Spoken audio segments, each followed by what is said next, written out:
Oh, hello. Didn't expect to be saying whatever. Let's start with another one. Crooked Crew. It is a 5-mana 1/1 skeleton pirate creature. It's an uncommon again, so I think this should be at least a rare, because it's super powerful. So, and when it enters, you get 2 1/1 black skeleton creature tokens into play. So 5 mana, 3 bodies, 3 power.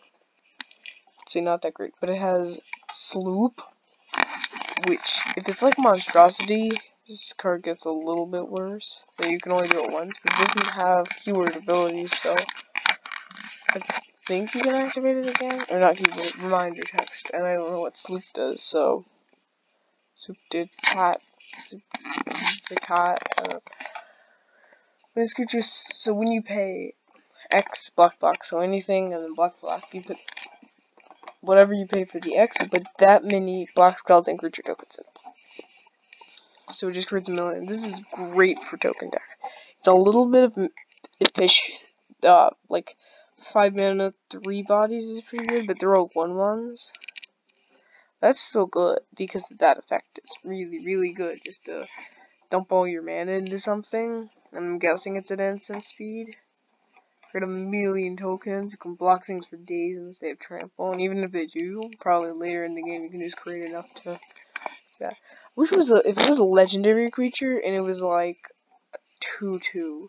I think that would make this card really good. Kind of like if we turn it into a legendary creature, let's just say it's the exact same thing. It's a rare legendary creature. But one thing, I'm gonna give you a small lesson on how to design creatures. We're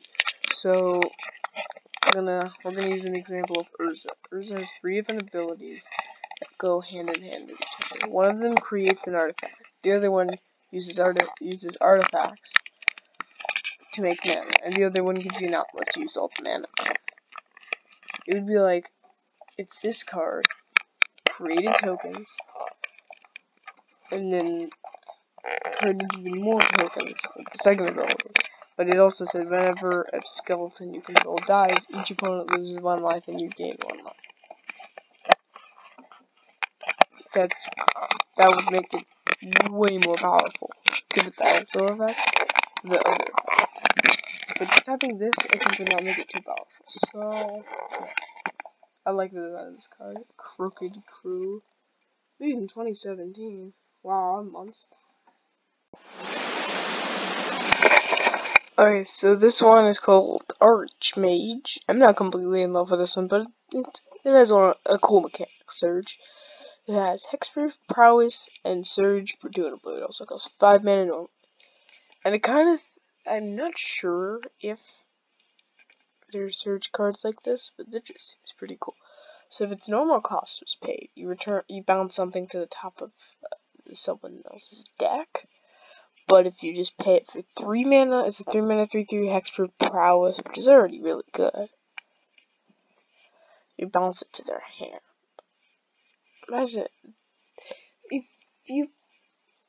Imagine like lightning bolting something, like just like playing this in a counter burn deck. Like hitting someone with a lightning bolt and then pretty much paying 4 mana. Even 4 mana, like not if it didn't even have its surge cost. Just a 5 mana 3/3 Hexproof Prowess. Bouncing on each of their deck.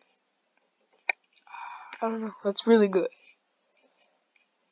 Prowess is just, I remember, Prowess doesn't seem that good, but like, Prowess is super good. Like, I'm pretty sure there have been printed like 2 mana 2/1s with Prowess, and they're so good. Because they can just deal filling damage if you just storm off. So yeah, this card is really cool, and I really like the design. January 15th. Why are we doing somebody's 2017? Okay. Arthur Headhunter. I feel like this is art from Diablo 3, a game that I used to play a lot. It's still pretty fun. It's kind of button mashy, and it kind of gets boring after a while, but still good. This is that it came out a long time ago, like PS3. It's also on the PS4. gonna do this.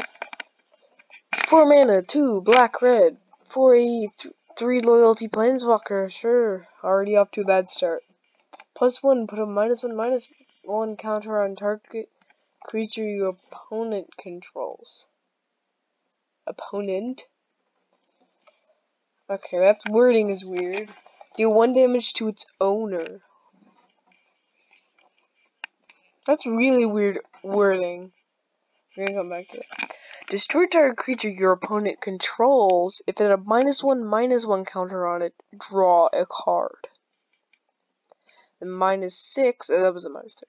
-6, any number of opponents gain an emblem. At the beginning of your upkeep, change your life total to 1. So I think this card sucks, except that its ultimate ability is way too overpowered.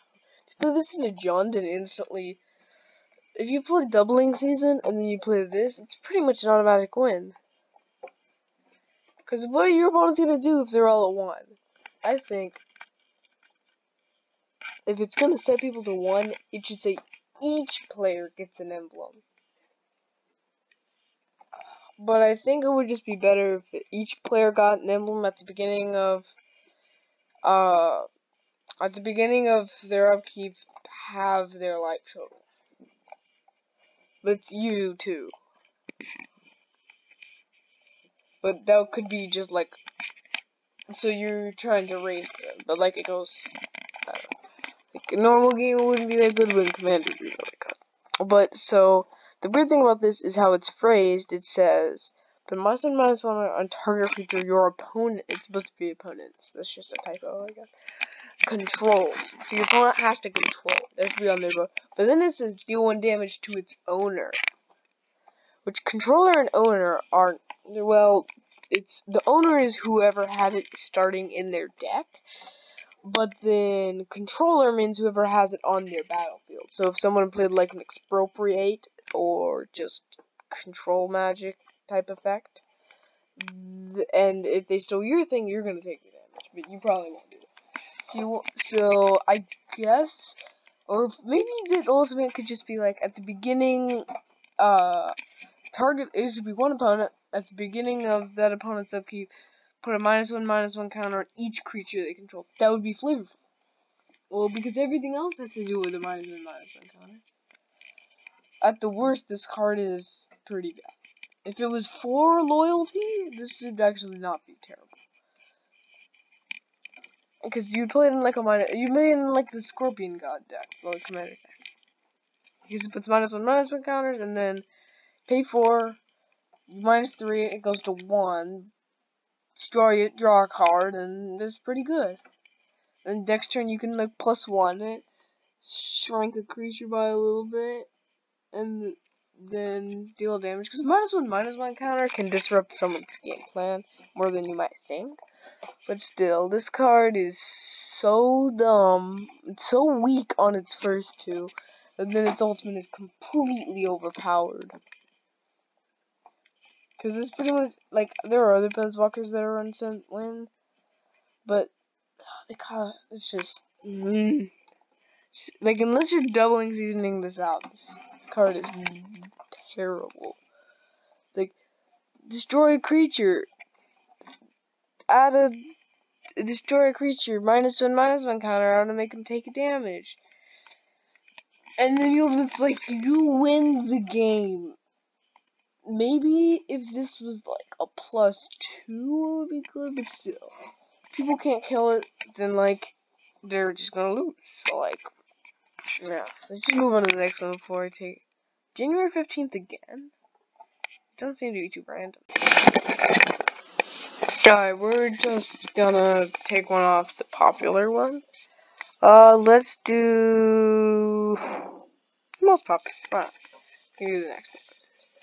Ilzara, Spell-Charred Lich. That kind of sounds like, just by the name, nothing else, it kind of sounds like, I forgot what book it was. I think it was the books about the, by Aaron M. Evans. I got it right up here on my bookshelf. The Brimstone Angels, yeah. Like the spell-scarred orcs that spell-charged, spell-scarred. Alright, let's read the rest. 1 and Grixis, 4 mana for a 3/4 with flying. Not bad. It's a mythic. Legendary creature, zombie wizard. While choosing modes as a part of a casting cost spell or activating an ability, you may choose an additional mode. Okay. Whenever you cast a modal spell, if each mode is chosen, draw a card. Okay, so with this you just want to play a lot of cards, multiple modes. This card would be really good with Tooth and Nail, because you don't have to pay the Entwine cost, or any other card with Entwine. Those Escalate cards from the Emrakul, the 13 mana Emrakul, the legal Emrakul commander. And, yeah, this card just seems really cool. It's like a Panharmonicon. It would be cool as a commander. Give you a lot of value, and then you just press that into winning the game. Let's look at the next one. What? That wasn't the next one. This one. The Devourer. As an additional cost to play the Devourer, sacrifice X permanents. It is valuable with X +1/+1 counters on it. Okay. Just if we look at that 7 mana 0/0 that makes you sacrifice permanents for its power and toughness. Okay, let's see what the other one. Tap, destroy target creature that a player controls. The Devourer gets a number of +1/+1 counters equal to the creature's converted mana cost. Okay, so it eats things.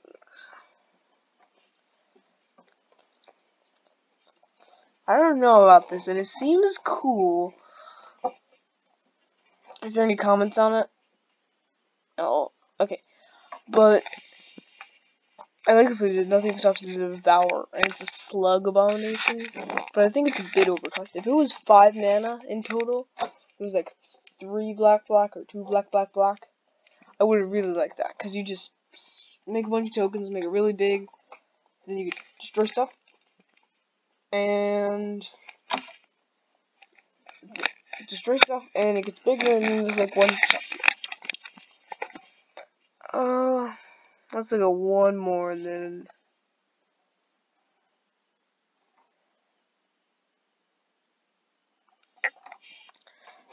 one refashioning quandaries.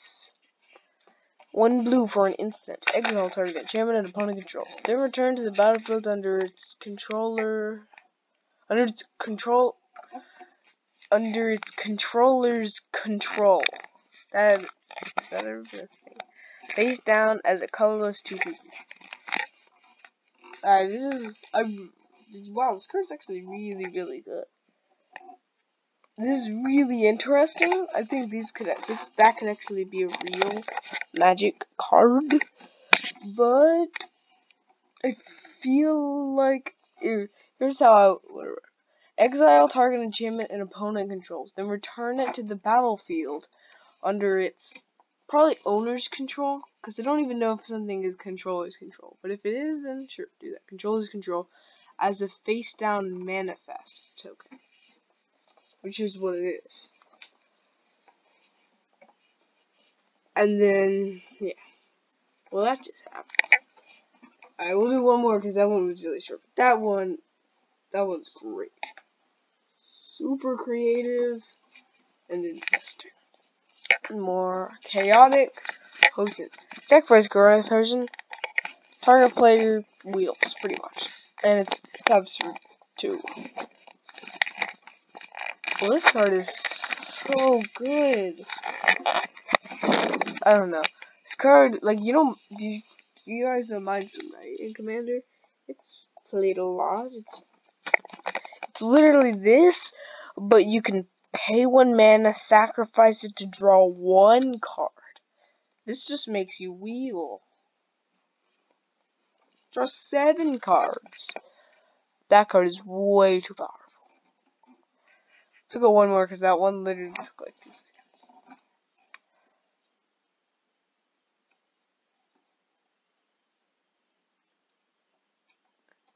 One thing that I'll say, I really don't like how unless you're building one that goes with a certain set, or if you're doing like a reprint, like just putting your own art on there, then you really don't need to be doing that.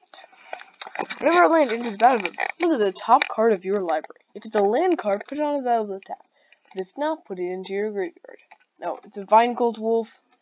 It's 1 Selesnya. Hybrid mana. Organic Life Sacrifice. Oh, wait, this is a really... So, I think this card is super powerful. Because it's just so much is happening, and it's 1 minute. This card seems like it should be like 3 mana. Because Rampant Growth gets 1 land into play. You play this on turn 1. Next turn, it doesn't take much to just since it's Divining Top, you're just getting an extra land every turn. Pretty much, usually. And then the second ability is kind of garbage, but the thing is that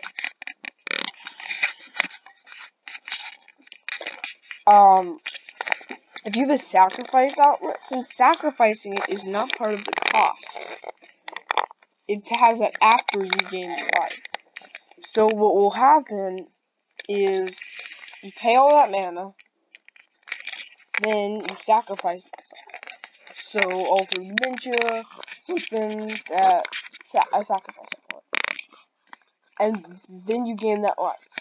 So if you really want that life and value, someone tries to board wipe, you have a bunch of mana on top because you're getting a lot of ramp value, just dump it all into this, gain some life, sacrifice it to draw a card, something? I don't know. Sacrifice it to Razzakat the Tutor. Yeah, sure, why not? Razzakat. This is a cool card, but like, I think it's just way too much. If this was 2 and that, I think this card would fit right in. Maybe have the sacrifice part of the cost, but like, I don't want to pay 10 mana to gain 8 life. I just don't think that second ability is very useful. Kinda do like the wording, kinda makes you be able to abuse it. But, yeah. Let's end this video off on a high note. Thank you everyone for watching. You're probably gonna see this in the outro if I use the same outro as the last video. Remember to protect your chairs. And don't forget to sweep. Good night.